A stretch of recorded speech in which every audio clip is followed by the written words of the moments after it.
Okay, so in the Taoist teachings, with regards to the timing of the sacred secretion, in terms of month-by-month practice, in terms of harmonizing our within worlds to the external environment and synchronizing with the solstices and the equinox, so we don't have a bumpy ride, we have a smooth ride, I am going to show this solstice equinox motion in terms of voltage, using the examples of the arrangement of coils in the Multi Wave Oscillator made by George LAKOFSKY in the 1800s, and a typical Tesla coil. Okay? Sound complicated? It's not really. But I'm just going to draw your attention to this first, because this is what I'm referencing. This is a book that where's the camera? That I've written. This is the first book in the series. And in there you're going to find diagrams. So here is a diagram of a Tesla coil, but it has a multi-wave oscillator harmonic resonator system of coils wrapped around it.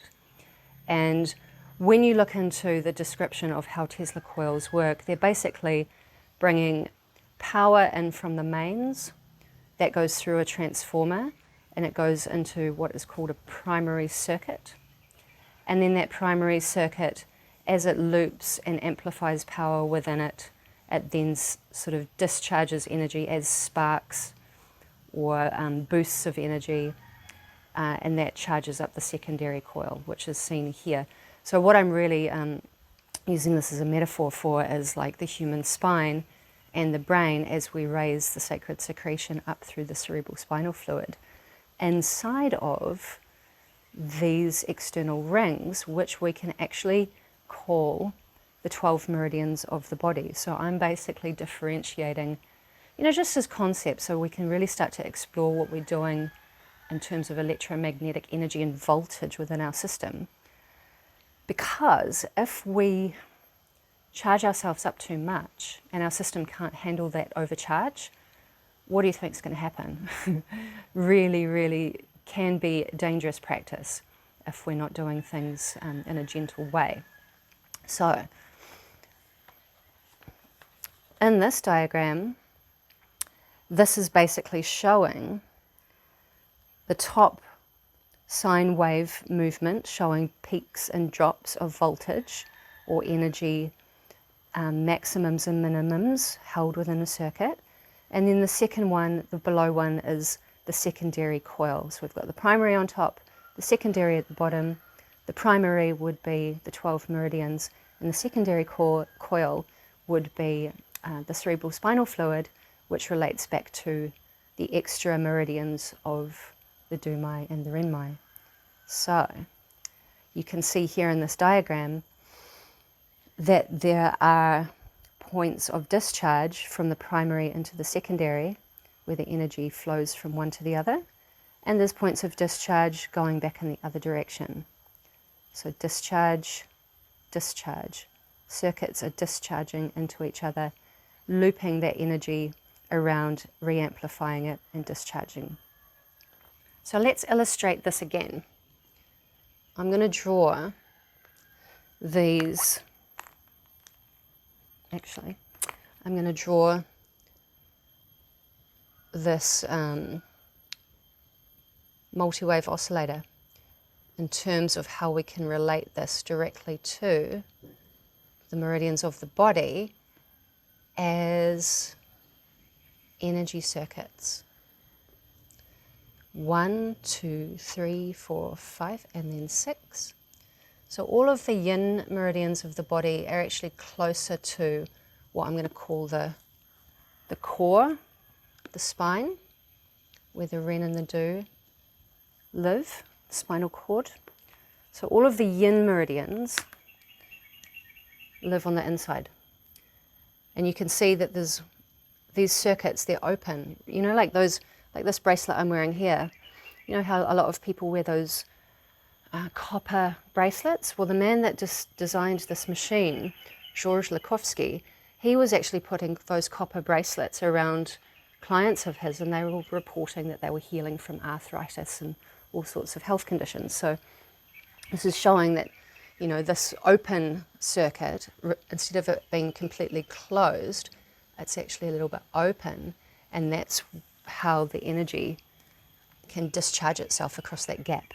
And it's called a spark gap, and that's essentially what I call these areas where the ren and the do join, because they open and close.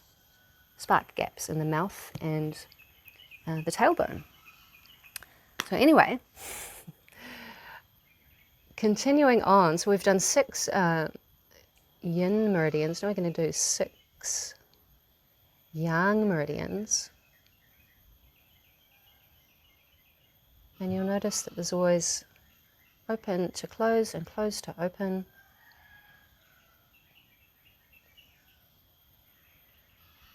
One, 2, 3, 4, and then 5,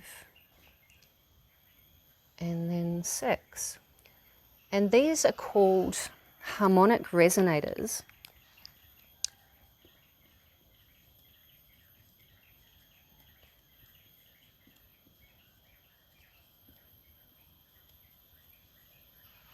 And why are they called harmonic resonators? You'll see this in my book in a more colourful way. But when we ring them,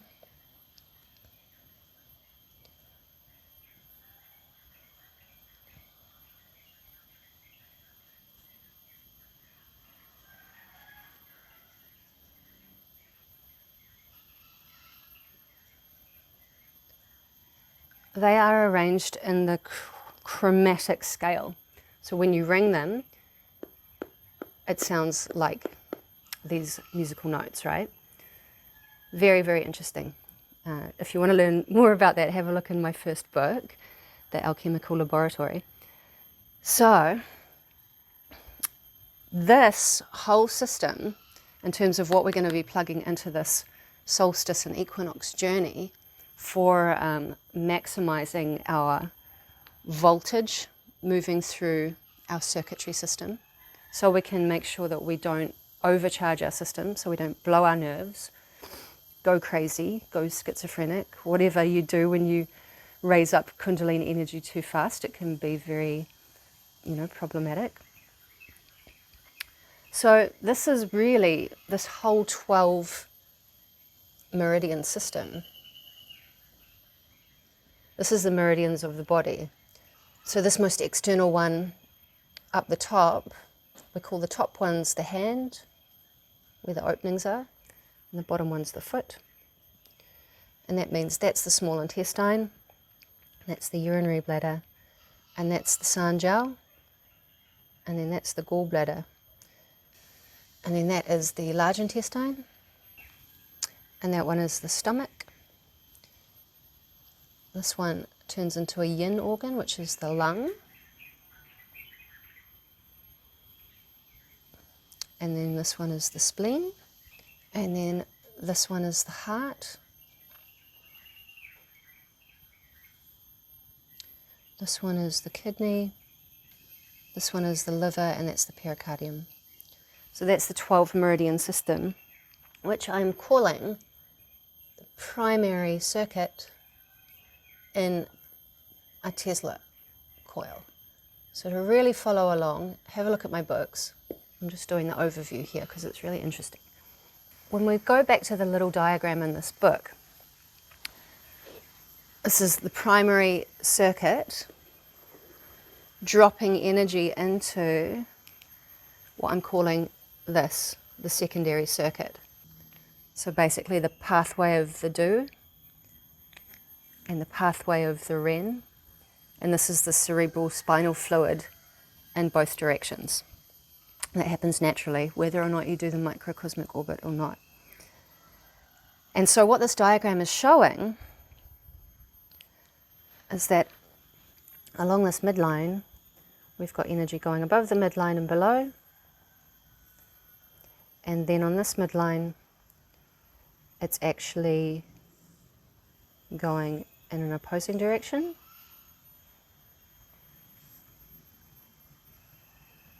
This is the equator line.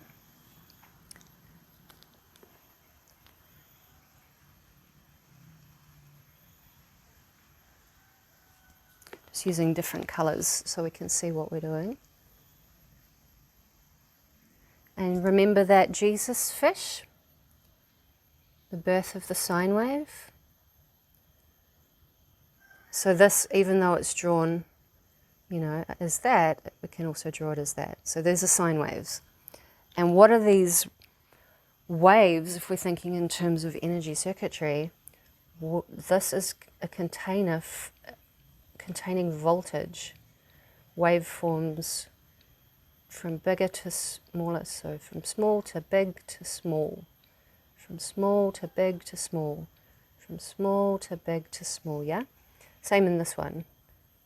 Maximum voltage, minimum voltage, minimum to maximum to minimum, minimum to maximum to minimum, and on we go. So this is voltage. This is a Tesla wave. Tesla measured energy in a circuit as voltage versus Hertzian measurements, which moved the frequency of how many times something oscillated or moved from the beginning to the end inside of 1 second. So it's the difference. So then, you know, as I said before, this is the primary, this is the secondary. This is all conceptual, by the way, but it does make sense. This is the 12 main meridians, and then this would be the ren and the do, or the spine, and that is the most inner, as that which we saw in the previous image. I'd put all of the rings of the primary coil around the central core, which is the river chariot. So in terms of using all of that in a practical way, I always like to get back to practicalities. It's not just all theory, because that would be, you know, pointless. I'm a practitioner. I like to get things achieved, you know. Subscribe right away several times. Subscribe your wife. Also the kids, they'll thank you in old age.